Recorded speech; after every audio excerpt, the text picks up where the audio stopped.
तो hello friends, कैसे हो सभी लोग। तो भाई आज हम बात करने वाले हैं कि ट्रेडिंग में कुछ ऐसे मिस्टेक्स जो कि आपको नहीं करने हैं। और ये मिस्टेक्स बहुत सारे हैं, लेकिन मैं कुछ गिन के 5-6 मिस्टेक्स आपको बताने वाला हूँ जिसको आपको फॉलो करना है ट्रेड में एंट्री से पहले।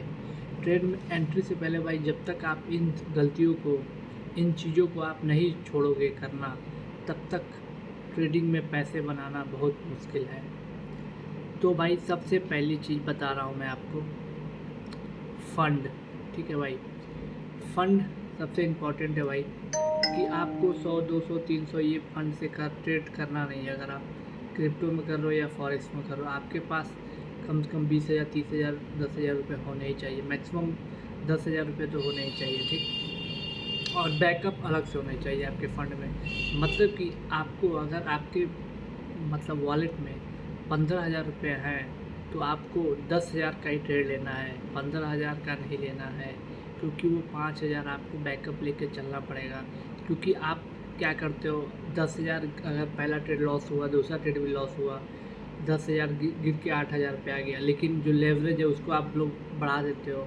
लेवरेज फिक्स रखना है अपने को, लेवरेज से कोई वो नहीं करना। लेवरेज 25 है तो 25 रखना है, और 10K से है तो 10K से ही ट्रेड लेना है अपने को बिटकॉइन, इथेरियम वगैरह में। ठीक, दूसरी चीज़ भाई, रिस्क रिवार्ड।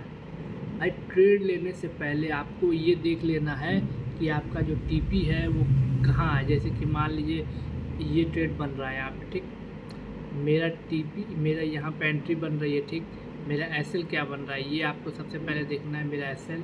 और जो मेरा टीपी है, क्या पता यहीं तक का आपको लगता हो मार्केट इसके ऊपर एक बहुत बढ़िया सपोर्ट एरिया, इसके ऊपर नहीं जा पाएगा।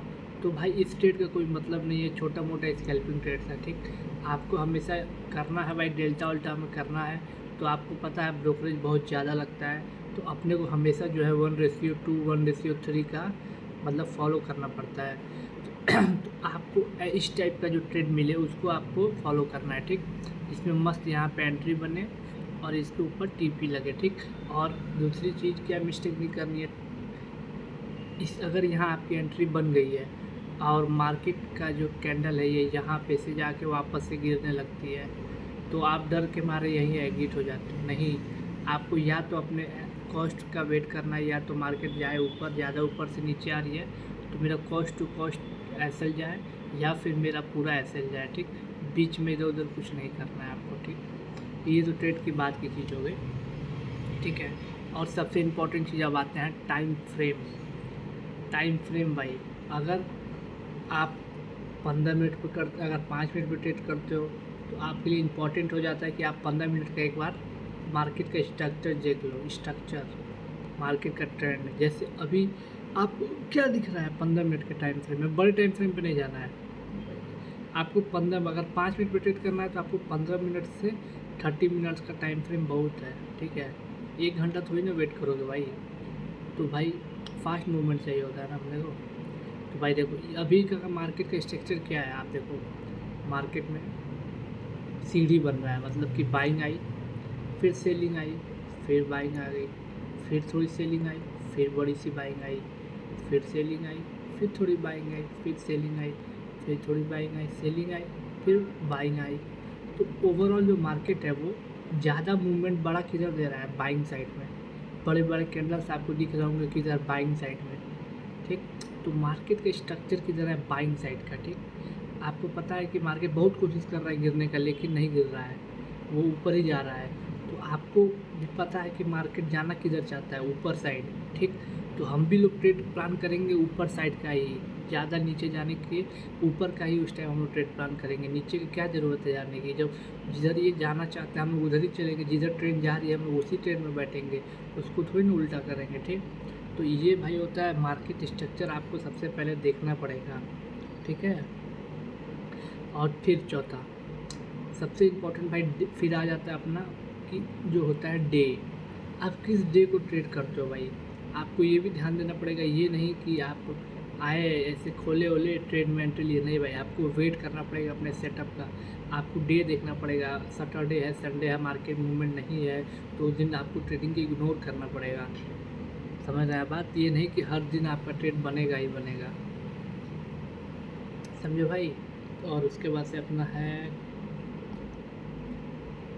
टाइम फ्रेम, तो बता दिया मैंने कि आपको टाइम फ्रेम कैसे करना है। 5 मिनट करना है, 15 मिनट, अगर 15 मिनट करना है तो आपको 1 आवर देखना पड़ेगा और 30 मिनट, और अगर आपको 15 से या 30 मिनट का टाइम फ्रेम करना है या फिर 1 आवर पे, तो आपको डेली या 4 आवर का टाइम फ्रेम देखना है। ठीक है, ठीक है भाई। तो ये सब चीज़ें हैं भाई, और आपको अपना मतलब पहले आपको पता होना चाहिए रिस्क रिवार्ड। ठीक है, कि अगर मैं इस ट्रेड में एंट्री ले रहा हूँ तो मेरा इस ट्रेड में कितने का एसएल जाएगा। अगर लेने से पहले ये पता होना चाहिए कि मेरा नुकसान कितना हो रहा है। ट्रेड में एंट्री से पहले ये पता होना चाहिए कि हाँ, अगर इस ट्रेड में मेरा लॉस होता है तो मैं 100 रुपये लगाया हूँ तो मेरे को पता है कि मेरा 5 रुपये जाएगा। ये पता होना चाहिए कि ये नहीं कि ट्रेड लेने के बाद आप सोचो अरे ये ट्रेड में मैंने एंट्री बना लिया, इसमें तो मेरा 10 रुपये चला जाएगा अगर जा रहा है तो। अगर आप देख रहे हो कैंडल जा रही है तो वो 10 रुपये जाने वाला है। नहीं, ये पहले आपको पता होना चाहिए कि मेरा कितने जाएगा, और ये भी पता होना चाहिए कि आपको कितना आ सकता है। आने का कोई वो नहीं है भाई लिमिट, लेकिन जाने का आपका जो है आपके पे डिपेंड करता है आप कितना देते हो मार्केट को, लेकिन आने का नहीं है। आने के क्या पता ब्रेकआउट आए और बड़ा निकल जाए। तो हमेशा अपने जो ट्रेड है उसको अपना ट्रेड है उसको हम लोग को बड़ा बनाना है। हमेशा छोटे छोटे ट्रेड को ट्रेल कर करके इसको बड़ा करना है अपने, तब जाके आप प्रॉफिटेबल बन पाओगे भाई।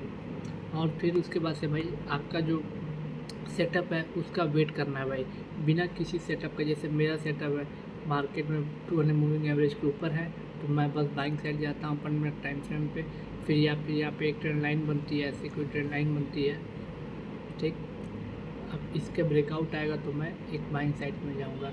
जैसे मार्केट में सेलिंग आई, फिर थोड़ी सी बाइंग आई, फिर सेलिंग आई, फिर ऊपर जाए, फिर थोड़ा नीचे आके फिर ब्रेकआउट करेगा, तो मैं यहाँ पे एक रीटेस्ट का वेट करूँगा। रीटेस्ट करके निकलेगा तो मैं यहाँ पे एक एंट्री प्लान करूँगा बाइंग साइड का। ठीक, तो मैं ऐसे फॉलो करता हूँ। ठीक है भाई, तो ये सब कुछ चीज़ें हैं जो आपको फॉलो करना पड़ेगा। सबसे पहले भाई बता देता हूँ भाई कि मार्केट का स्ट्रक्चर आप ज़रूर देखिए, कैंडल देखिए कौन सी कैंडल बन रही है, बढ़िया कैंडल पे एंट्री बनाइए। अपना स्टॉप लॉस पता होना चाहिए, आपको स्टॉप लॉस लगाना ही पड़ेगा भाई। ट्रेड में एंट्री लेते ही स्टॉप लॉस लगा दो। ये सब चीज़ें आपको करनी पड़ेंगी तभी प्रॉफिटेबल हो पाएगा। ठीक है भाई, आज की वीडियो कुछ खास नहीं है, बस छोटी मोटी चीज़ें हैं जिसको आप अगर फॉलो करते हो तो ही प्रॉफिटेबल हो पाओगे। चलो गाइस, अगर वीडियो अच्छी लगी हो तो चैनल को सब्सक्राइब कर दीजिएगा, वीडियो को लाइक कर दीजिएगा। बाय बाय एवरीवन, फिर मिलते हैं आपसे एक और नई वीडियो में। Bye guys, bye bye.